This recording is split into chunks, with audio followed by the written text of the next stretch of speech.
I had a friend of mine who was Delta when he got my orders. So he ended up doing 20 years. We met at Fort Campbell, Kentucky. Missing for 12 years. Can't find him. Finally find him. He's doing his 20s, he's getting out. Hey, let's meet up. What's going on with you? I'm having a really hard time. Where are you? Somewhere in Europe. I'm going to come visit you. I'll go to Europe to visit him. Sitting down. He is really going through it. Good guy. I think he's been married 2 or 3 times. Didn't work out. The type of guy that you want as your buddy. Like that kind of a guy.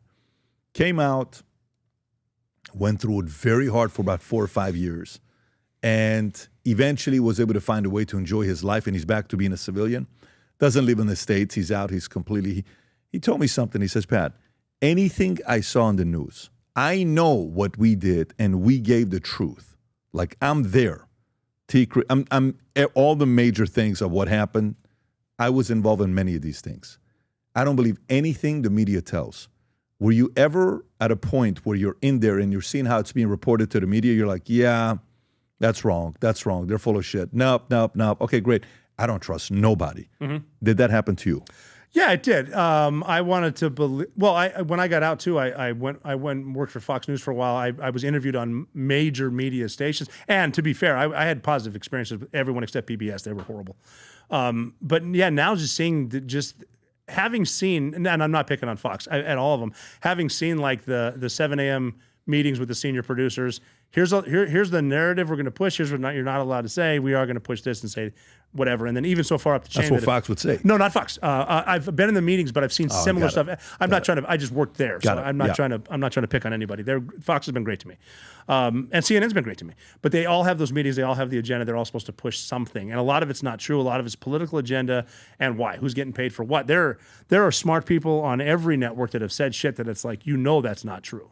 What's your agenda? Why are you getting paid for that? There's, everything from I was banned from Delta Airlines for not wearing a mask, but you're not allowed to say masks don't work but they don't work. So I don't, a lot of this shit coming out.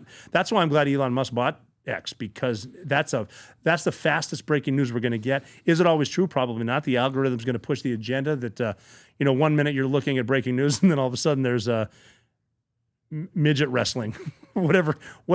Some people like that though. Well, yeah, midget wrestling's entertaining for some people. Anyone getting in the ring beating each other up, you gotta, respect. Yeah, there's a business model for it.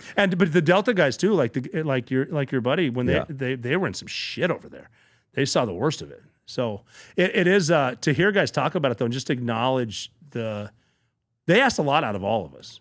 And it's not even the SEAL Team 6 or the Delta guys. Think about the dude that no one knows about who was an E5 in the Army and just drove around like Route Irish in Iraq. And all you're thinking, you don't even have to have been blown up, but thinking, am I going to blow up now or now or now? Am I going to blow up now?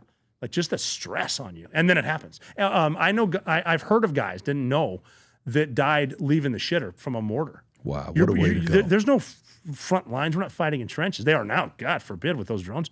But there's so much stress there too. I mean, just guys admitting it is incredible. But like for me, dying like you're in the shitter, you're leaving to get blown up. Like with a magazine going to the talk to get a brief, and then boom, just random shit. But what smelly everything, and you're going to heaven. It's like, hey, life can't get any worse. Let me tell you, am I making it to heaven or no? That's not the way you want to go. Speaking of that, though, going to heaven and psychedelics, the medicine talks to you. It's you talking to you. Your brain opens. One of the coolest things, especially 5-MeO, DMT said to me, was the only people who go to hell are people who think they deserve to. And it sort of told me about healing and forgiveness. Right there. It says, you think you're good, that if you can love yourself and forgive yourself, then you're going to be okay.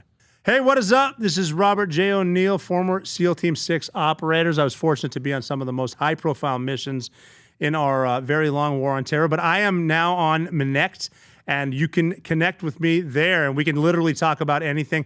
You can text, we can do video calls, I can give you messages, and go to Connect, find me. Literally nothing is off limits. Any crazy questions you have that you may or may not want the answers to, I'm more than happy to do it. So find me on Connect. Again, this is Robert J. O'Neill. See you there. If you enjoyed this video, you want to watch more videos like this, click here. And if you want to watch the entire podcast, click here.